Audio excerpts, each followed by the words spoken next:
Hello అండి. Welcome to Shyamla's kitchen.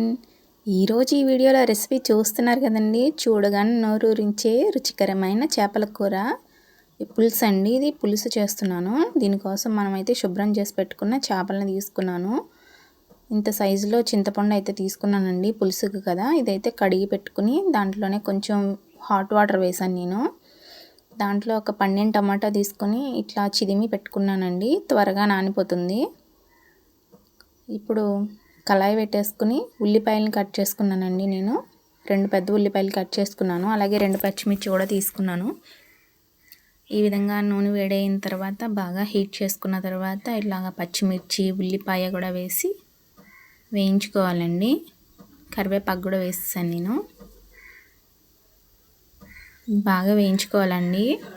బాడీలో కొలెస్ట్రాల్తో బాధపడే వాళ్ళు ఎక్కువ చేపలు తినాలని చెప్తూ ఉంటారు కదండి. వెయిట్ లాస్ కోసం కూడా ఎక్కువ చేపలు తింటారు. చేపల వల్ల అయితే ఎలాంటి సైడ్ ఎఫెక్ట్స్ అనేవి ఉండవు. కాబట్టి చికెన్ మటన్ కంటే కూడా ఎక్కువ ఫిష్కి ప్రిఫరెన్స్ ఇస్తే చాలా బెటర్ అండి హెల్త్కి.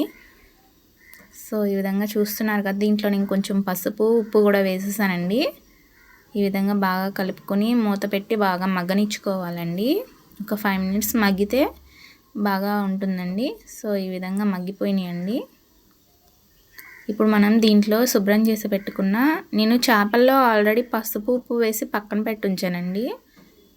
సో ఆ చేప ముక్కల్ని ఒక్కొక్కటిగా తీసి నేను దీంట్లో పెడుతున్నాను. మొత్తం ఒకేసారి వేస్తే కలిపేసినప్పుడు మళ్ళీ విరిగిపోతాయి చేపలు. బాగా శుభ్రం చేసేసానండి. చేపల పులుసు కూడా నోరు బాగాలేనప్పుడు ఎప్పుడు ఇగురులే కాకుండా ఈ పులుసులు చేసుకుంటే కూడా చాలా బాగుంటుంది. ఇలా ఒక 5 మినిట్స్ ఉంచి తర్వాత చేపలని ఒక్కొక్కటిగా ఇటువైపుకి తిప్పుకోవాలండి. ఎందుకంటే ఒకవైపునే ఉడుకుతుంది, 2 వైపులను ఉడకాలి కాబట్టి. సో ఈ విధంగా మొత్తం చేపలన్నీ నేను తిరగేసేస్తున్నాను. ఎందుకంటే మనం అటు ఇటు కలిపేసామంటే ముక్కలు ముక్కలుగా విడిపోతుంది. చేప అనేది వేయగానే ఉడికిపోతుందండి. దానికి ఏం టైం అనేది పట్టదు, వెంటనే ఉడికిపోతుంది. కాబట్టి ఇట్లా నెమ్మదిగా తిరగేసుకోవాలి. ఇప్పుడు నేను దీంట్లో కారం వేసుకున్నానండి రుచికి సరిపడగా.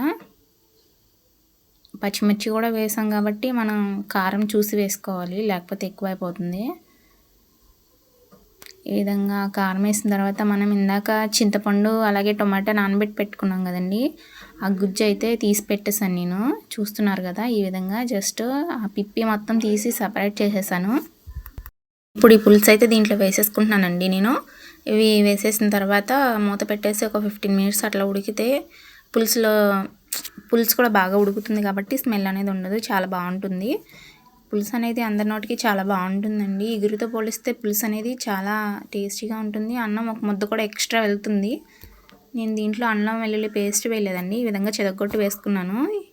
ఇప్పుడైతే దగ్గర పడుతుంది. దీంట్లో కొంచెం వాటర్ వేసుకుని ఒక 15 మినిట్స్ ఉడికిపించుకున్నానండి నేను. సో ఈ విధంగా కలపాలి అంతే. గరిటె అయితే పెట్టకూడదండి. సో పులుసు అనేది చాలా టేస్టీగా ఉంటుందండి, చాలా రుచిగా ఉంటుంది. అందరికీ బాగా నచ్చుతుందండి. ఒకసారి ఈ విధంగా ట్రై చేయండి.